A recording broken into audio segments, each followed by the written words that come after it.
Hi, everyone. Mr. Kopp here with the one for all. This is the Mysteries According to Humphrey. I'm going to be reading chapters 1 and 2 today. This is by Betty G. Burney. Again, the Mysteries According to Humphrey. The first chapter is entitled The Case of the Mysterious Detective. Outside, the sun was shining. Inside room 26 of Longfellow School, it was a dark and stormy night. Mrs. Brisbane, our teacher, was reading us a fur-raising mystery story from a big red book. A mystery is like a puzzle. It can be something unsqueakably scary, like a thing that goes thump in the night. Or a mystery can be something ordinary, like what happened to Mrs. Brisbane's glasses.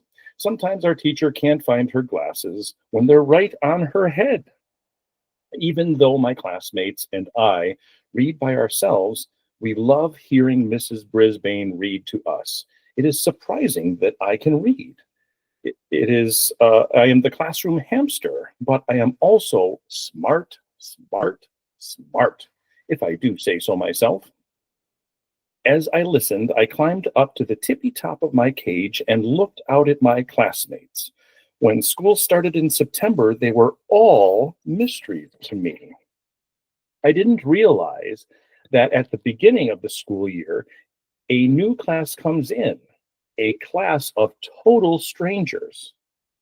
It's taken me a while to figure out why Hurry Up Harry is so late so often and why Slow Down Simon moves so fast.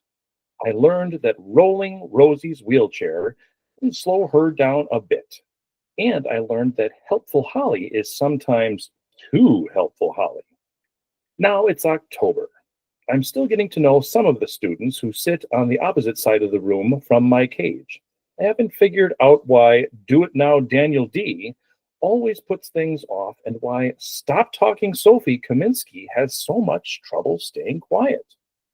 In time, I hope to solve these mysteries too.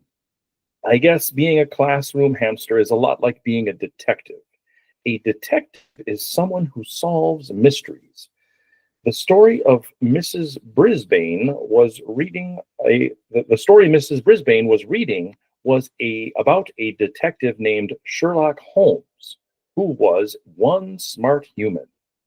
In his picture on the cover of the red book, he wore a strange-looking hat.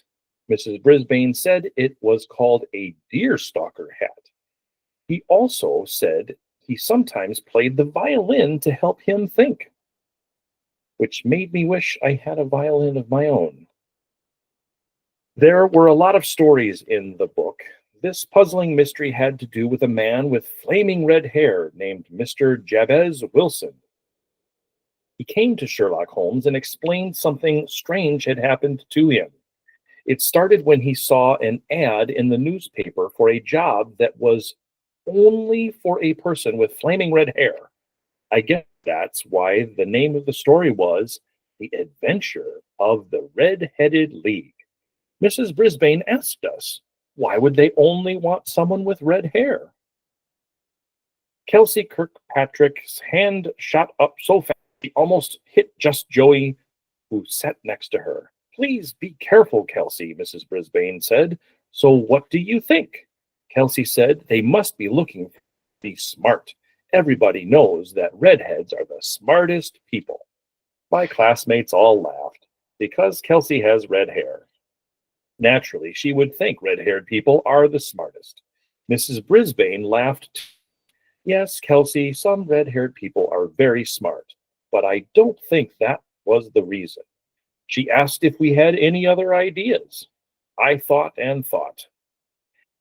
If the job needed someone smart, I think they might look for a clever hamster like me. Paul Fletcher, whom I think of as Small Paul, had another idea. Maybe they needed someone who looked like someone else, like a different person with red hair, he suggested. That's an interesting idea, Paul. You make a good detective, Mrs. Brisbane said. Paul Green, who I think of as Tall Paul, raised his hand. Maybe the person has to wear a costume, he suggested, and they need red hair to go with the costume. Excellent idea, Mrs. Brisbane said. Thomas T. True looked puzzled, and he raised his hand. Is this a true story? He asked. I mean, is Sherlock Holmes a person? Mrs. Brisbane smiled. No, it's a made-up story, but Sherlock Holmes almost seems like a real person. He's been popular for many, many years. When he solves a mystery, he looks for clues. She explained that a clue is information that helps you solve a mystery.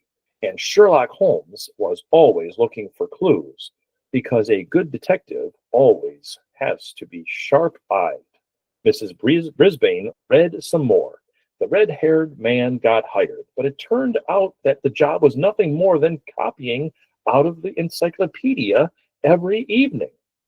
What a strange job. Why would anyone need someone to copy the encyclopedia? And why would that person have to have red hair? This was a mystery indeed. Suddenly, Mrs. Brisbane stopped reading and closed the book. Eek, I squeaked. My classmates all groaned and begged for her to read more, but it was almost time for afternoon recess. When you come back, I'll have a different kind of mystery for you, she said, which got us all excited again. Soon the classroom was empty, except for Og, the frog, and me. Classroom pets like us don't get to go outside for recess. Once we were alone, I squeaked to my neighbor who lives in the tank next to my cage. Og, why do you think that ad asked for someone with hair? He splashed around a little in the water inside of his tank and then leaped up and said, boing, boing. He sounds like a broken guitar string, but he can't help it. It's just the sound he makes. I guess Og doesn't know much about red hair. He doesn't have any hair or fur at all, and that is very, very, very green. I don't have any ideas either, I said, but I'm sure going to think about it. When my friends came back, they were anxious to hear about the other mystery. You know, class, when we read, we're all detectives, the teacher said. We all looked puzzled. Sometimes we come across a word we don't know. Right? She asked. Everyone nodded, including me.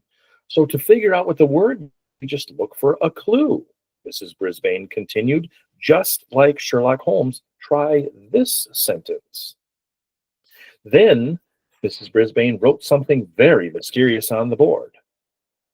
The twins looked so much alike, I was pie-whacked when I tried to tell them apart. Pie-whacked? That word had never been in our vocabulary list. Lots of my friends giggled when they saw that word. Who knows what pie-whacked means? Mrs. Brisbane asked. Thomas raised his hand. I think it means hit someone in the face with a pie. Everybody laughed, including me. But that didn't make much sense in the sentence about the twins. Let's try again, Mrs. Brisbane said. She wrote another sentence. The rules of soccer can be very pie-whacking if you've never seen the game before. This time, more students giggled. Pie-whacked? Pie-whacking? What was she trying to say? Were the pies flying at the soccer game? Look at how the word is used in the sentences to get some clues, she told us. Mrs. Brisbane wrote one more sentence on the board. When the teacher put the wrong answers on the board, there was a lot of pie-whacking in the classroom. Pie-whaction? What was there a pie fight in the classroom, or had the teacher just lost her mind?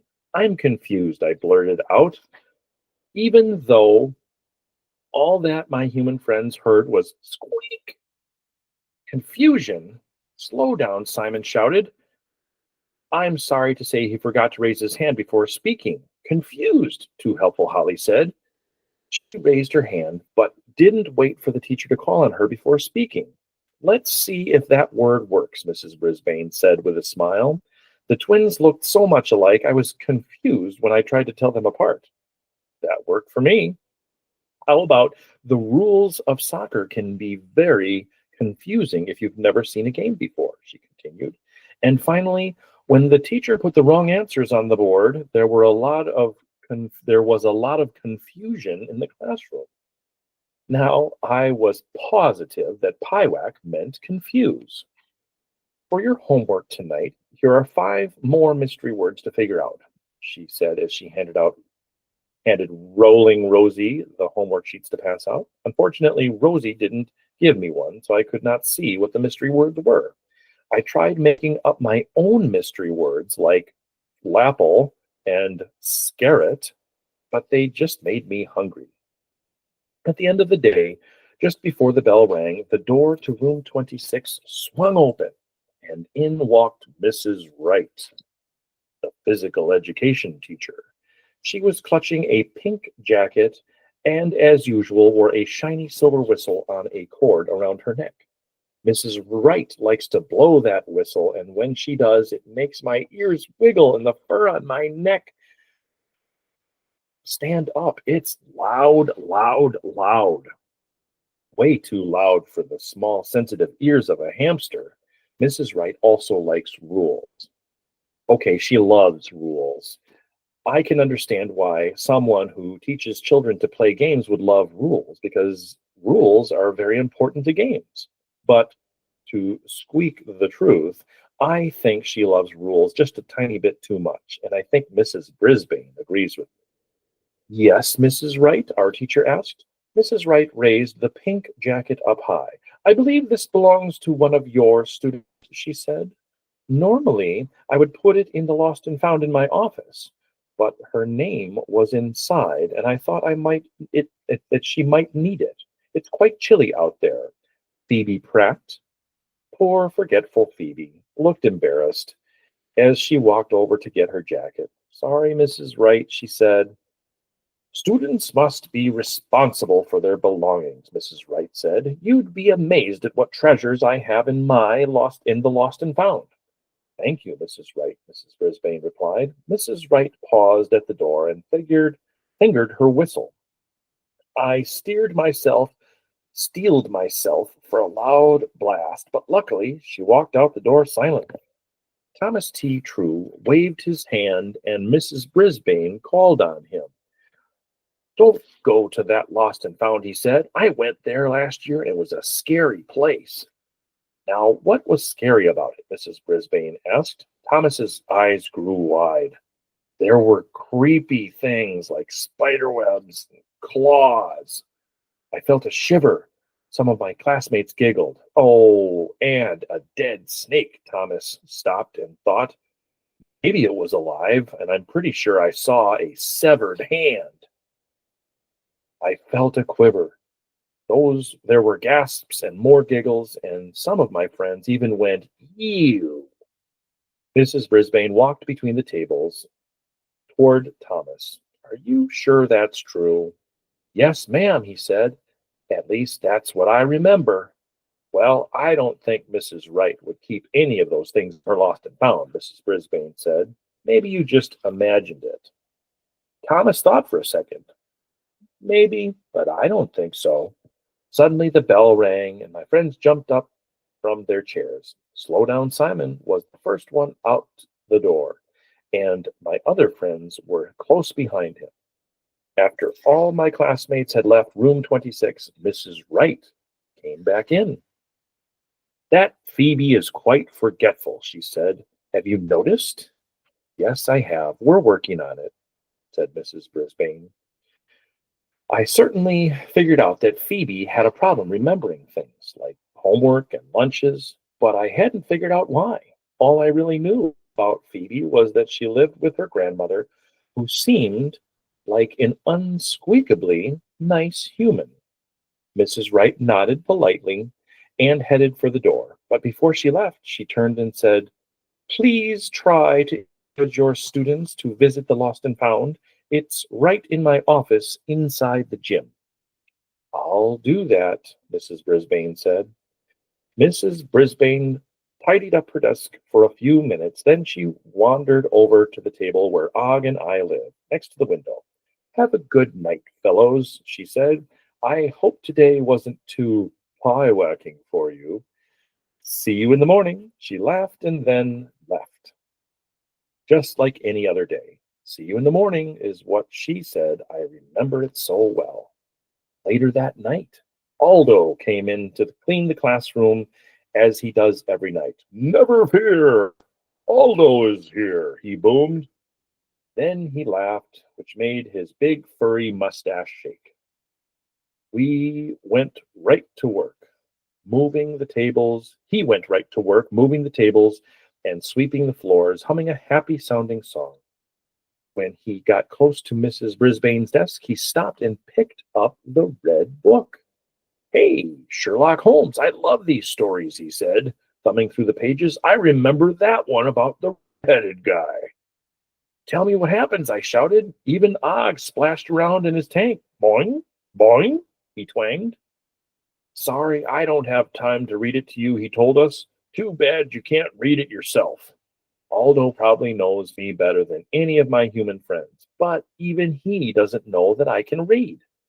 It's not easy for a small hamster to read big, big, big books.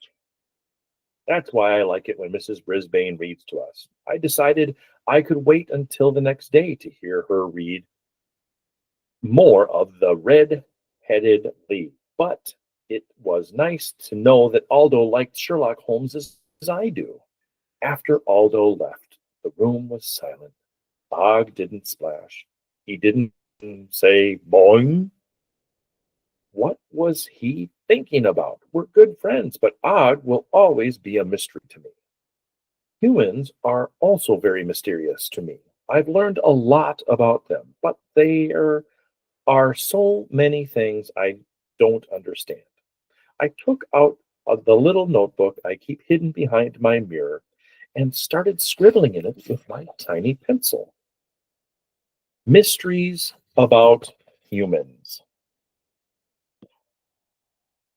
Why do they keep odd and unpleasant pets like dogs and cats when they could have a very nice hamster like me? Why do they throw bits of leftover food away when they could store it like I do in my bedding or in my cheek pouch? Where are humans' cheek pouches? Why do humans laugh when they talk about poo, especially my poo? Mysteries about frogs. Why don't frogs have fur or even hair? Why can't frogs act just a little bit more like hamsters? I wasn't sure those mysteries would ever solve. Humphrey's Detectionary. Even smart detectives like Sherlock Holmes can't solve a mystery without a clue. Now, Chapter 2, The Case of the Missing Misses. I'm always excited for the start of the day in room 26. But the next morning, I could hardly wait to hear Mrs. Brisbane read more about Sherlock Holmes. I waited for the key to turn in the door and for Mrs. Brisbane to bustle into the classroom. I waited for the bell to ring and for my friends to arrive. I waited and waited and waited some more. In fact, I waited so long, the bell rang, but nobody came in. I knew it wasn't Saturday. I never spend Saturdays at school because I go home with one of my classmates on the weekends. Sometimes I go home with Mrs. Brisbane. Either way, I have a hamsterific good time. Og usually stays in room 26 on the weekends, which must be lonely for him. Poor frog. Og, something's wrong, I squeaked loudly to my neighbor. Boing, boing, boing, boing, boing, he replied. He sounded as worried as I was. I could see some of my friends' faces looking through the window on the door. "Humphrey, let us," I heard Simon's muffled voice calling. It was the only time in my life I wished I wasn't a hamster, so I could be big enough to open that door. Long after the bell rang, I finally heard some jiggling and joggling, and the door swung open at last. But Mrs. Brisbane wasn't the human opening the door. It was our principal, Mr. Morales. Behind him were my fellow students. "Come on in, boys and girls," he said. "Mr. Morales is the most important person at Longfellow School because he's in charge of everything." He was wearing a tie with tiny little question marks all over it. He has lots of interesting ties. "Take your seats," he said. My fellow students were worried too, I could tell, because they were quieter than usual. I guess that was a clue. "It looks as if Mrs. Brisbane is going to be late," he said. "We're trying to reach her now." Mrs. Brisbane is never late. This was a very pie-whacking morning. "I'll take attendance," Mr. Morales said. Holly jumped up and offered to help. "Thank you," he said to her, "but I think I can handle it." Then he called out the names of each student, and each student answered "present" in return. Everyone was present except Mrs. Brisbane. Mr. Morales looked uneasy. "So what do you usually do in the morning?" Helpful Holly raised her hand. "We had homework last night," she said. "I can collect it." "Thank you," Mr. Morales said.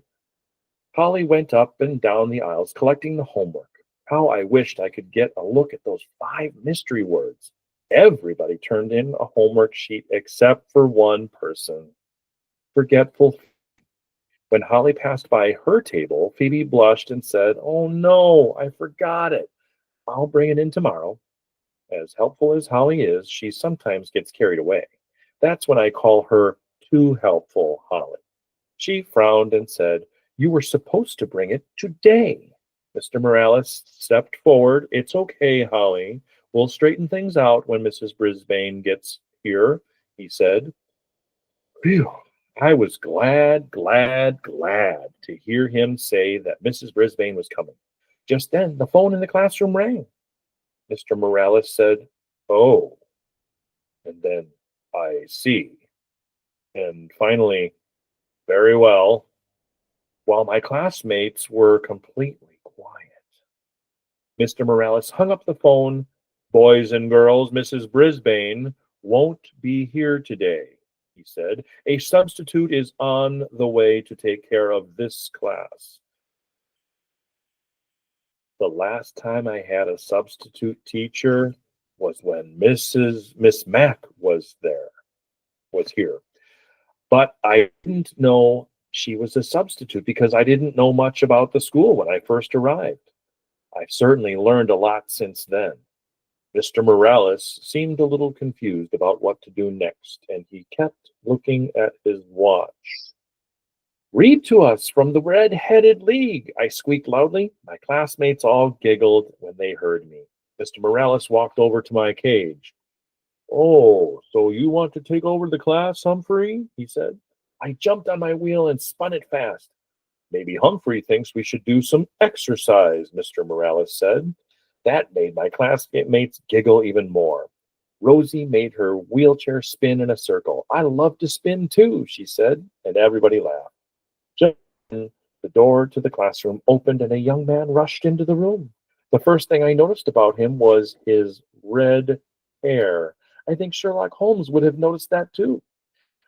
I also saw that he was wearing round glasses, and on his shirt was a big button with a writing on it that said, "Give peas a chance." I love any veggies, including peas, so this human and I definitely had something in common. I had a big cloth, he had a big cloth bag slung over his shoulder, sort of like Santa Claus. It was lumpy and bumpy and way too big for a lunch bag. Mr. Morales stepped forward and shook his hand. "Welcome. I'm the principal," he said. "Mr. Morales." "Hi," the young man said. "Ed. Edenopoulos." The principal turned to the class and said, "Here's your substitute for the day. I expect you to give him your full attention."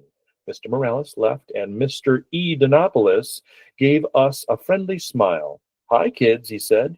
"I know E. Denopoulos is a mouthful, so you can call me Mr. E." There were a few giggles, and Slow Down Simon repeated the name out loud the way I'd heard it. "Mystery." Mr. E smiled and nodded. "Mystery. That's a good one. Hey, you know my name, but I don't know yours. I'm going to come up and down the aisles, and you tell me who you are." He walked around the students' tables one by one, asking, "What's your name?" He high-fived each student and said something like, "Cool shirt," or "Glad to know you," or "Awesome." "My name is Holly, and I collected the homework this morning," Too Helpful Holly said. When Mr. E got to her, "It was our mystery words sheet. I put it on the teacher's desk. Only one didn't get turned in." Thanks," Mr. E said. "I'm Sophie, and I really like your pin. I like to wear pins with sayings, too." "Stop talking," Sophie said. "Do you remember where you got it?"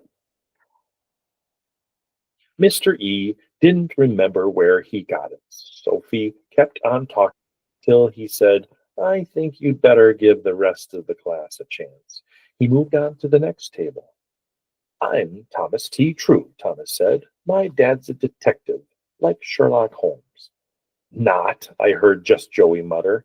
Mr. E turned toward the class. "What's the problem?" he asked. "He told me that his dad's an airplane pilot," Just Joey said. "So," Thomas said, "he can be both." "He told me that his dad's a ship captain," Small Paul grumbled. Mr. E laughed. "Sounds like a talented father." Then he moved on again. When he got to my side of the room, he finally noticed Og and me. "Whoa," he said. "These are some funny-looking students." I heard some giggles, but I wasn't laughing. I can see how you might call Og funny-looking, but not a handsome golden hamster like me. Mr. E leaned in and looked right at me. What's its name?" "Humphrey," I squeaked loudly. "And I am not an it." "Whoa," he said again. "I think he's talking." "What is he? A rat?" It was clear the teacher didn't do his homework when it came to animals. Imagine mistaking me for a rat. Luckily, my friends all shouted, "Hamster." "His name is Humphrey," Holly added. Mr. E said, "Cool." Then he turned to Og. "I know this is a frog, right? What's its name?" he asked. "Boing, boing, boing," Og twanged loudly. He probably doesn't like being called an it either. "His name is Og," Rolling Rosie explained. "Og the frog," Mr. E said. "I like it." He was quiet for a few seconds. Then he looked around the room. "You know, I was still sleeping when I got the call to come over here, so I don't know what your teacher's plans are or were for today," he said. "Why don't you tell me what you want to do?" My friends looked surprised. I'm sure I looked surprised too. Hurry Up Harry waved his hand, and Mr. E called on him. "I'd like to go home," he said. Everybody laughed. It was a funny thing to say, but I don't think Mrs. Brisbane would have laughed. "I understand," Mr. E said, "but I don't think that's going to happen. Hey, I know. Why don't we sing a song to help me remember your names?" Everybody seemed to like the idea of a song. I was amazed at what happened next. Mr. E pointed at a student. The student stood up, said his name, and the teacher made a little rhyming song with the name. He took parts of each name and added things to them, like banana fana and fee fi fo. After a few names, the whole class joined in. The song made my friends giggle, but it was very confusing to me. After he finished, the whole class, Rosie raised her hand and asked if they could do my name. I can't remember it all, but it ended with fee fi mo mumfrey. Humphrey. Bumfrey, Mumfrey, Bumfrey? Whoa. How was this going to help him remember our real names? Og's name sounded even stranger. Bog, frog, mog. I don't know what Og thought, but I was in a bit of a fog myself. I was still thinking about Mumphrey and Mog when the bell rang for recess. As soon as my classmates were gone, Mr. E picked up his big sack and looked inside. Let's see, he mumbled. What's next? Maybe this? He glanced over at Og and me and chuckled. I don't know why I'm talking out loud when I know you can't understand me. Og piped up first. Boing, boing. You're wrong, wrong, wrong, I squeaked, wishing which all of my might that Mr. E could understand me. He didn't notice. He was too busy rummaging around that big cloth stack. Suddenly he stopped and smiled. Okay, I've got it. That's all he said. I thought I'd pretty well figured out humans in my time as a classroom hamster so far, but Mr. E was a real mystery to me. When my friends were back in their seats, Mr. E announced that it was time for math. Some of the students groaned until the teacher reached into his bag and pulled out a basketball. We're going to play a game, he said. It's called mathgetball. My friends looked puzzled. I didn't blame them. Of course, we could just have a math quiz, Mr. E said, if you'd like. No, the students all yelled, mathgetball. Mumphrey, Mog, mathgetball, all mystery words.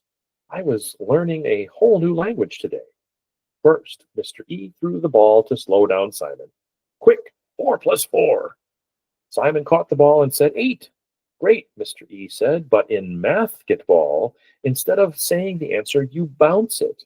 Simon looked confused for a second. Then he understood. He bounced the basketball 1, 2, 3, 4, 5, 6, 7, 8 times. That's it, Mr. E told him. Now throw it back. The teacher caught the ball and threw it back to be careful, Kelsey. 10 minus 5, he said. Kelsey bounced the ball 1, 2, 3, 4, 5 times. Great, Mr. E said. Now throw it back. Kelsey dropped the ball and bounced it across the floor. Careful, Mr. E said as he scooped it up.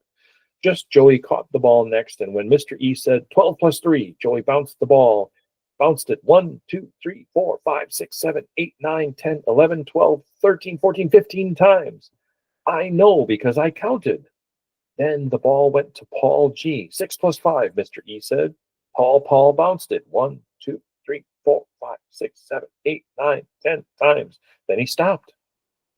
One more time, I squeaked. I guess he didn't hear me. Mr. E gave him another chance, which was nice, and tall Paul got the problem right.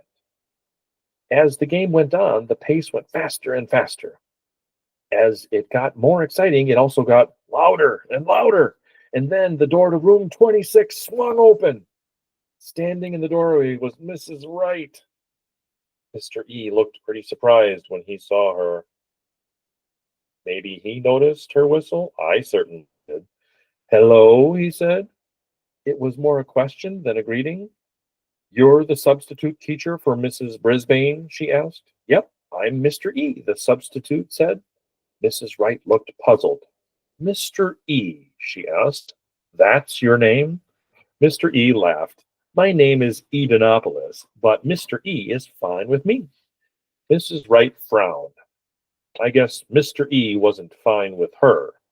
And you are, Mr. E asked. Mrs. Wright, the PE teacher answered. To my great surprise, Mr. E laughed. Mrs. Wright, I guess you're never wrong. Some of my classmates giggled, but Mrs. Wright wasn't the giggling type. She stepped into the classroom and looked around. Is that basketball the property of Longfellow School, she asked. The substitute shook his head. Nope, I brought it from home.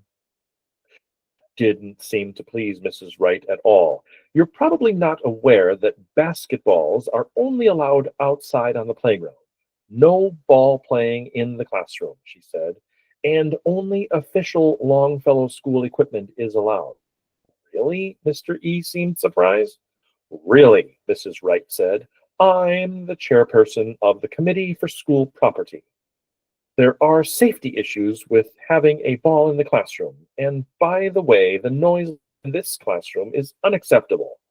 I could hear you all the way down the hall.